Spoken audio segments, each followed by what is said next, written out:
Brought to you by L&M Filters. This is it. L&M is best. Stands out from all the rest.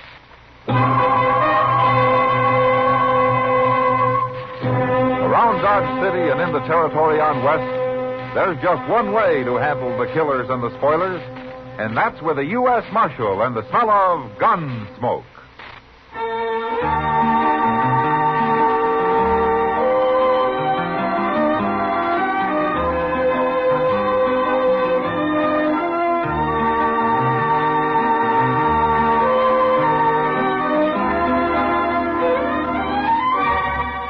Gunsmoke, starring William Conrad. The transcribed story of the violence that moved west with young America. And the story of a man who moved with it. I'm that man. Matt Dillon, United States Marshal. The first man they look for and the last they want to meet. It's a chancy job, and it makes a man watchful. And a little lonely.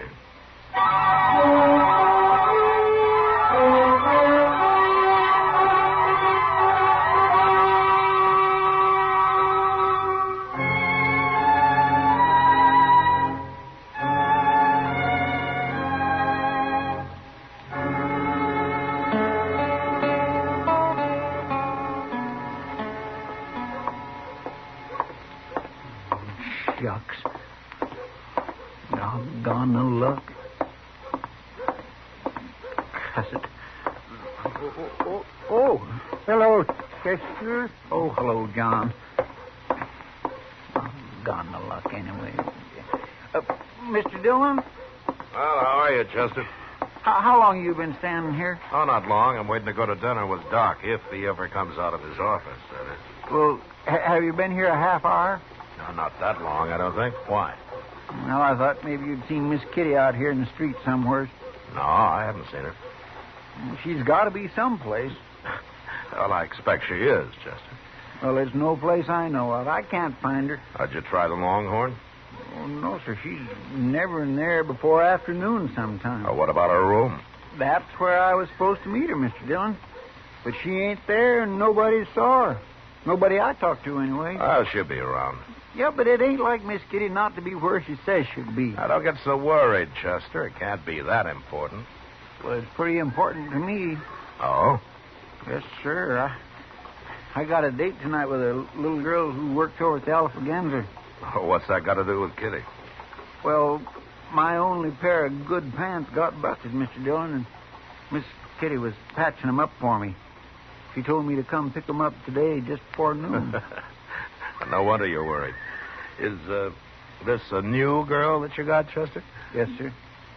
Well, she's new to me. Little southern gal with a mouthful of honey, Mr. Dillon. Honey, huh? Mm-hmm. Well, that makes good bait for old bears like you. Oh, Mr. Dillon, I ain't no bear. Not really. Hello, Matt. Chester. Yeah, hello, Doc. Doc, how are you? Oh, I hope I haven't kept you waiting too long, Matt. Oh, that's okay, Doc. Now I won't have to worry if I'm the one that's late next time. Huh? I'm not the one that's late. Oh, you're not? No. Kitty is. Kitty? Yes, she said yesterday she'd be in at noon. Wanted me to look at a tooth that's been bothering her, and I promised I'd be there, but I can't wait forever. It seems like Kitty's late all the way around today, doesn't it? I was supposed to see her too, Doc, but I can't find her no place. Well, it doesn't matter. She's probably sleeping in for a change. No, she ain't. I've been to her room. Nobody saw her around there at all. Is that so? And she said she'd be there. Well, come to think of it, it's not like Kitty. When she says she'll be there, she's there. Yeah, it kindly worries me. Now, you two getting all worked up over nothing. Kitty isn't that clock-like, and Well, you know then it. where is she, Matt? I don't know where she is. Kitty's a big girl. She can take care of herself. Now, stop worrying about her. Hey, here comes Sam Noonan. Maybe he knows where she's at. Well, how would he know? Well, Miss Kitty works for him at the Long Branch, don't she? Sure, but Sam doesn't keep her on a string. Her time's her own. Morning, gentlemen. Hello, Sam. How are you, Hello, Say, Sam. Sam, you ain't seen Miss Kitty around today, have you? Oh, Chester, I ain't. Noticed you men standing here. Thought I'd come ask you. You mean that you're looking for her, too? Well, she was going to come to the Long Branch about 10 o'clock. Went down early to meet her, and she ain't showed up yet, Marshal. 10 o'clock's pretty early for Kitty, isn't it, Sam? Well, sure, but she was doing it as a favor to me. I want to get started repainting the place, and she was going to give me some ideas about making it real fancy. She said she'd be there, and I got a man waiting to go to work on it this afternoon. You know, it beats me. Kitty takes one morning off, and everybody in Dodge is out looking for it. Well, I don't know about everybody else, Marshal, but I do know when Kitty says she'll do something, she does it. That's just what we've been saying, Sam. Where do you think she's got to, anyway? I ain't gone looking for it, Chester. I've just been waiting. Matt, Yeah, what, Doc? Kitty might miss one appointment, but she'd never in the world miss 3. Who saw her last? You, Sam? What time did she leave the Long Branch last night? Oh, it was early, Marshal. It was real early. Oh, why? Where did she go? Well, she was talking to some dude from back east. I never saw him before, and they both disappeared about 10 o'clock. I don't know where they went. She didn't come back? That's the last I seen of her. Yeah. Who is this dude? You know his name? No, I don't. He was a tall, thin fella, had fancy clothes. That's all I know. I don't trust them dudes and never did. Well, maybe we better find him and talk to him. Well, where are we going to find him? The Dodge House, Chester. A man like that wouldn't stop any place else. Look, Doc, you better go ahead and eat. I'll join you if I can.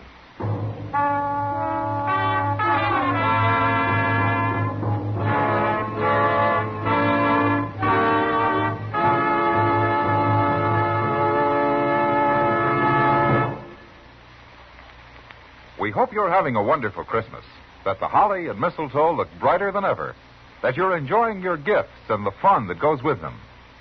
While you're relaxing with your holiday thoughts, I'd like to suggest one more touch that's perfect for times like this. Light up an L&M. If you're a filter tip smoker, L&M is best. Stands out from all the rest.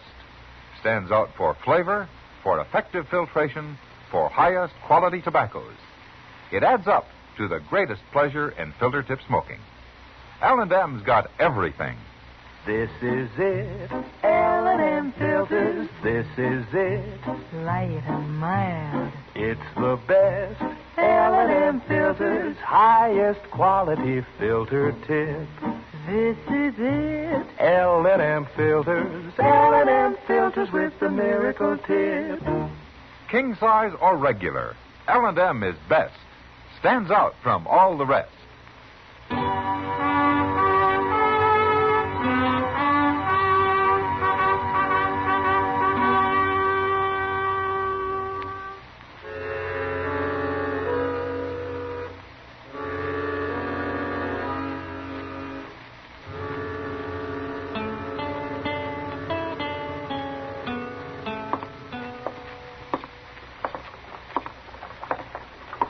Say, maybe this fella got her outside and knocked her in the head and robbed her, Mr. Dillon. Kitty doesn't carry money on her, Chester. Well, she wears jewelry. She's also over 21 years old, and she's got enough sense not to let anybody knock her on the head. And if he did, I suppose somebody'd have found her by now. Yeah, sure. Hey, look. There's Mr. Dobie himself at the desk in there. Oh, good.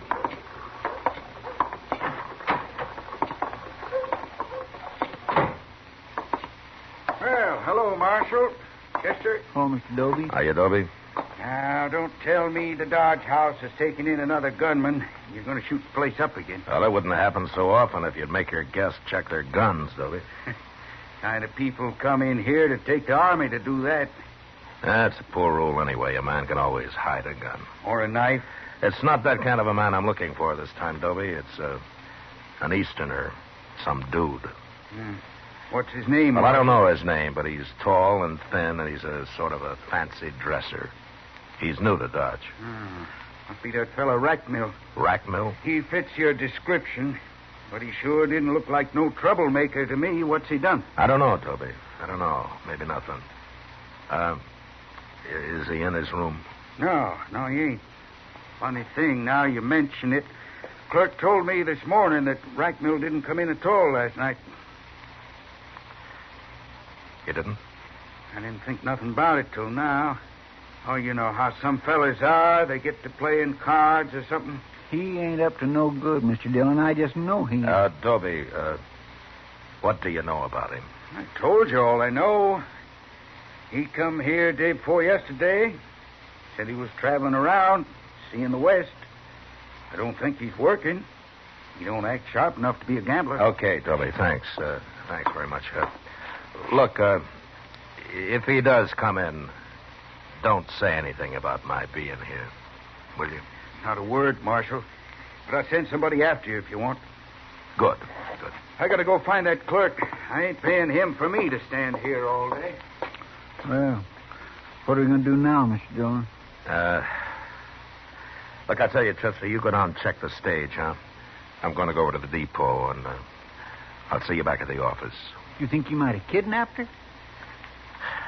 Well, we'll know when we find her, Chester.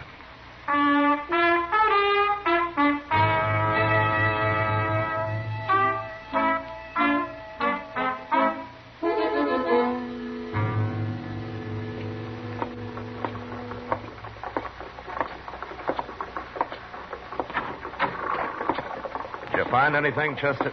Oh, hello, Doc. Oh, hello, Matt. Nobody ain't seen him at the stage office, Mr. Dillon.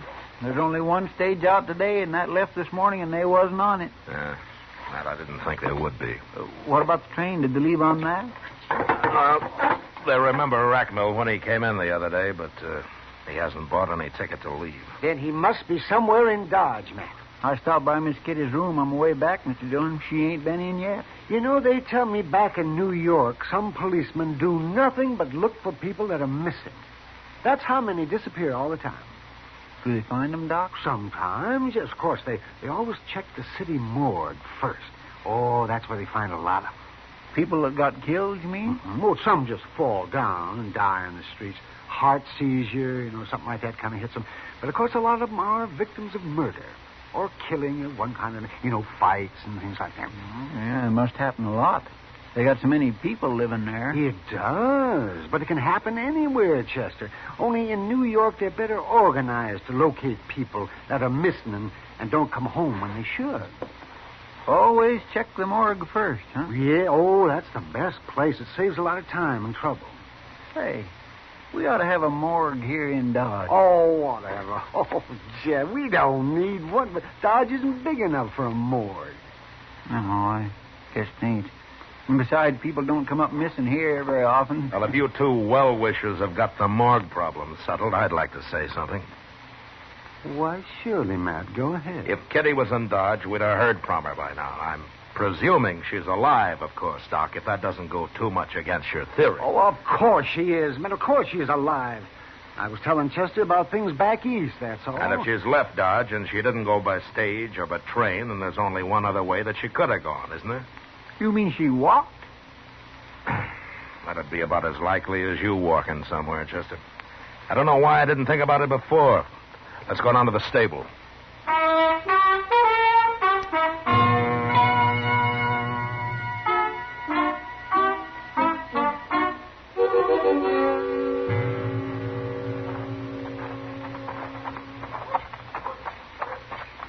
I don't know why I didn't think about them going horseback either, Mr. Dillon. I guess maybe it's because they say that fellow Rackmill's a dude. Horses don't seem his style. We don't know that much about him, Chester. What if he went alone? What if he didn't take Miss Kitty with him after all? Well, he can go anywhere he wants to. Alone.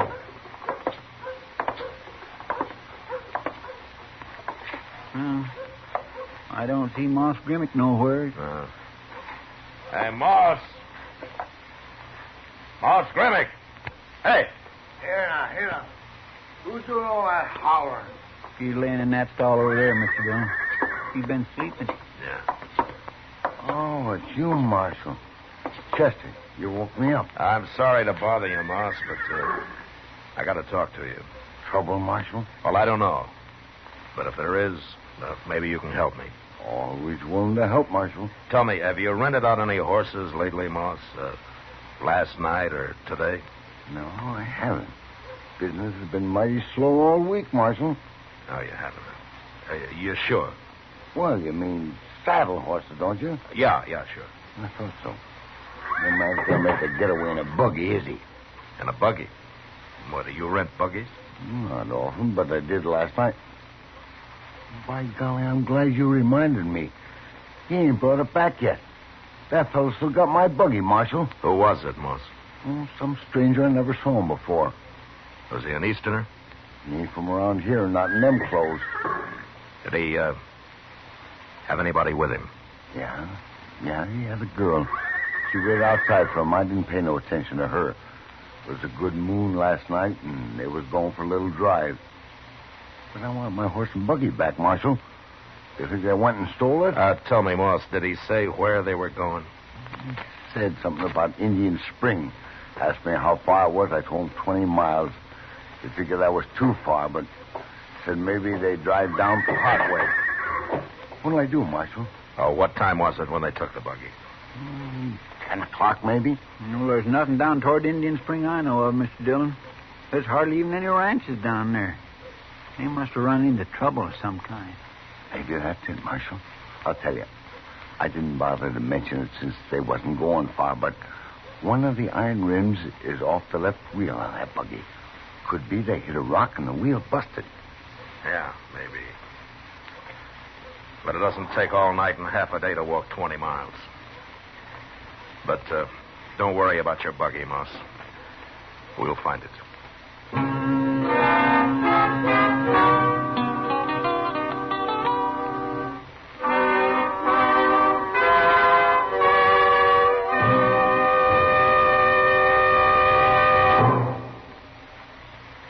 Today, along with the traditional pleasures of the holiday, many a filter tip smoker has discovered a new pleasure. He's received his first carton of L&M's.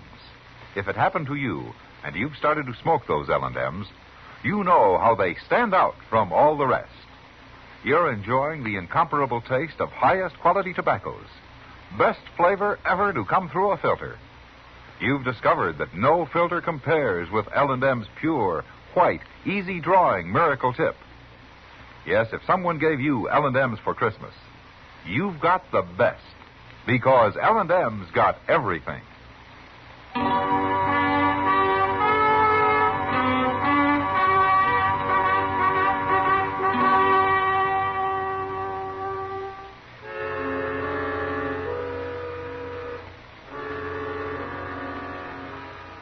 There was no trail going to Indian Spring, so all we could do was start out in the general direction and then ride back and forth across the prairie till we found the buggy tracks. That took an hour, but from then on it was easy.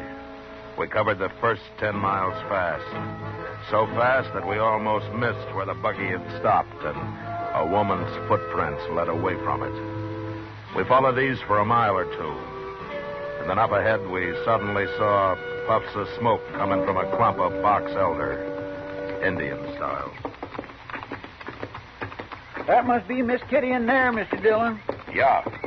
Well, is she signaling or what? Well, it looks like it. And she must be in trouble. Maybe. That rack mill fellow must have put her out and just left her to starve. Now, why would he do a thing like that? Well, he's not going to get far enough in that buggy for me not to ask him personally, Chester. But first, we'll take care of Kitty. There she is. She sees us. She's waving. Hi, Miss Kitty. Oh, she's all right, Mr. Dillon. She ain't hurt. Oh, look. Over evermore. She's been using a petticoat to make them smoke signals with.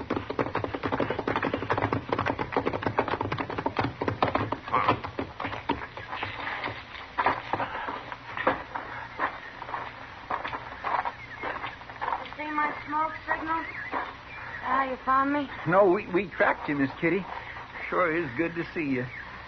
What's the matter with your ankle, Kitty? Oh, well, I turned it. It's not that swollen. How'd you know? Well, I could tell by your tracks back there that you were favoring it. I never noticed that. Well, that's why I had to stop walking, Matt. I knew it'd get worse and I'd never make dodge on it.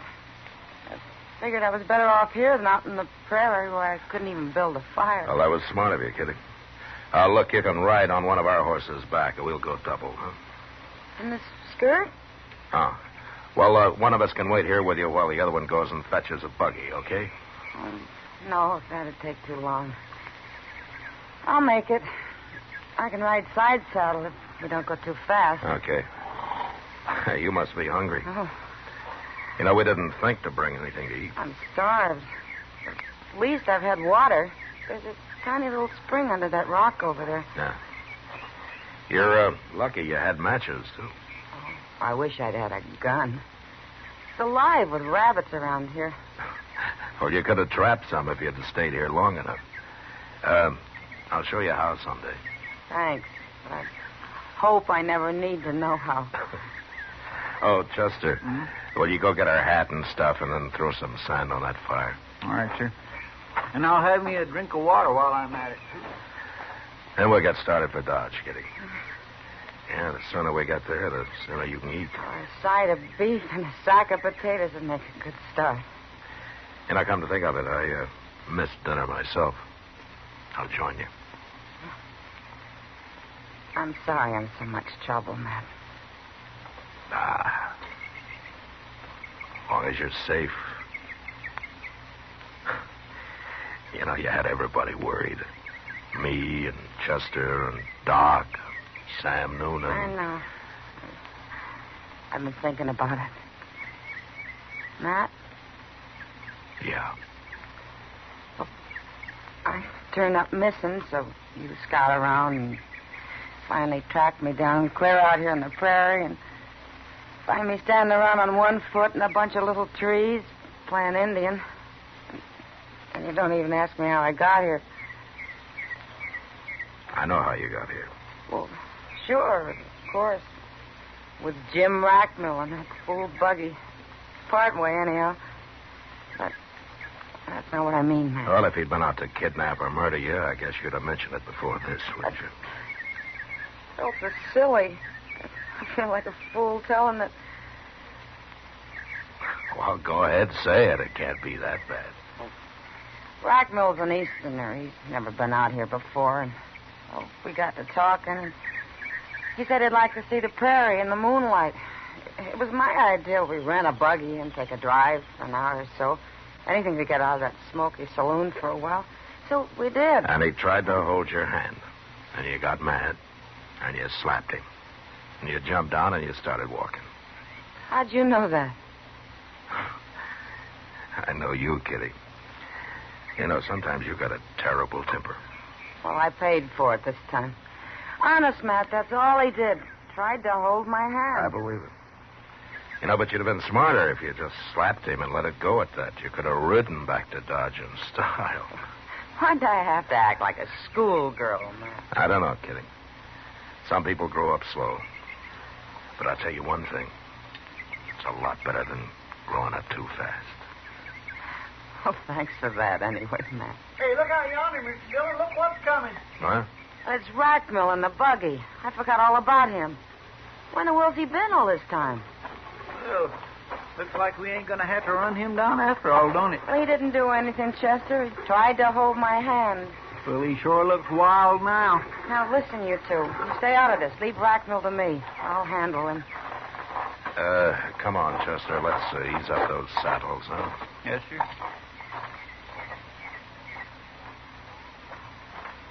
Miss Kitty. Miss Kitty, are you all right?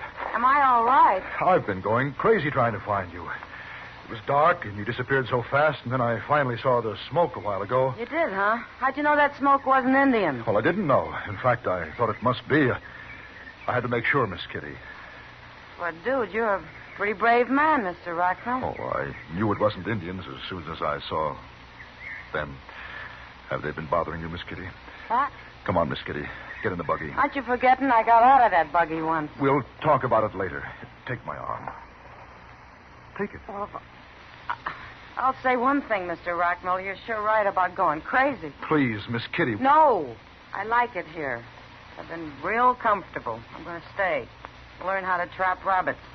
I may decide to live here, Mr. Rackmill. No, you don't understand. Miss Kitty, we're all alone, way out in the prairie.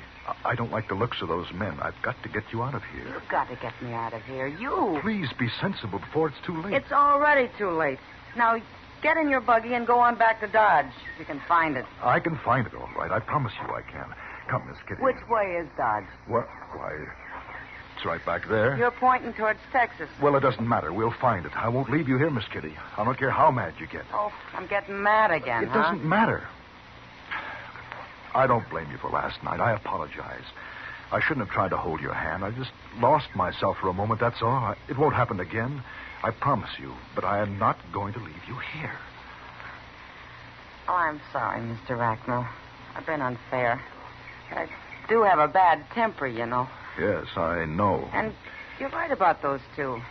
They are a pretty tough-looking pair, aren't they? They're coming back. As a matter of fact, they do look more like desperados than lawmen. Lawmen?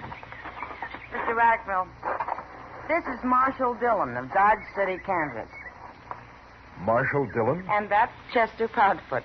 How do you do? Oh. How do you do? It's okay, Racknell. We're not after you.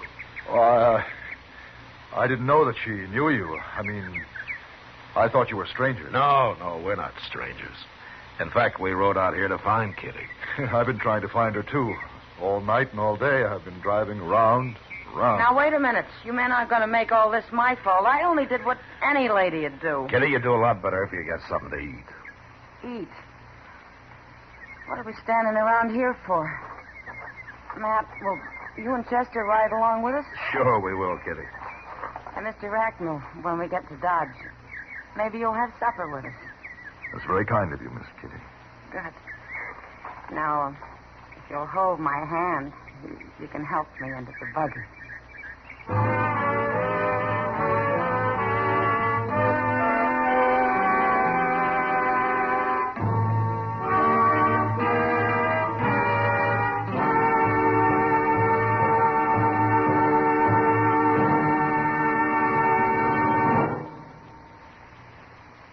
And now our star, William Conrad.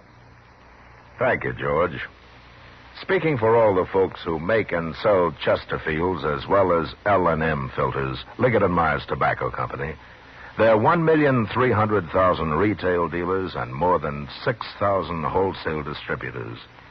I sincerely hope this is the merriest Christmas ever for you and those close to you.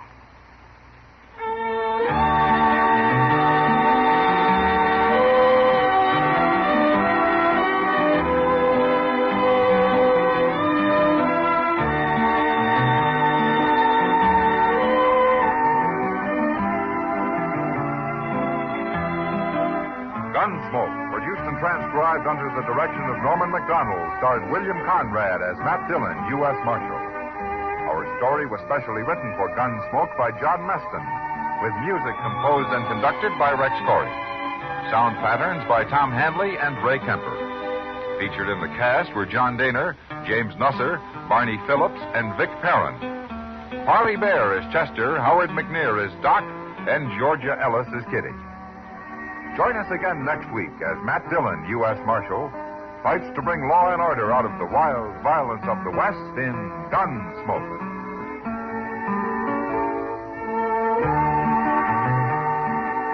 What keeps a family happy? You'll agree if you look at the happiest families you know that it takes more than Dad's paying the bills. Mostly, it's doing things together. A family outing, a backyard barbecue, or games together in the evening.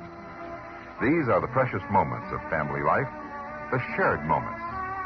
Going to worship each week is another of the good things in life for the family to share. Enrich the lives of your family. Worship together.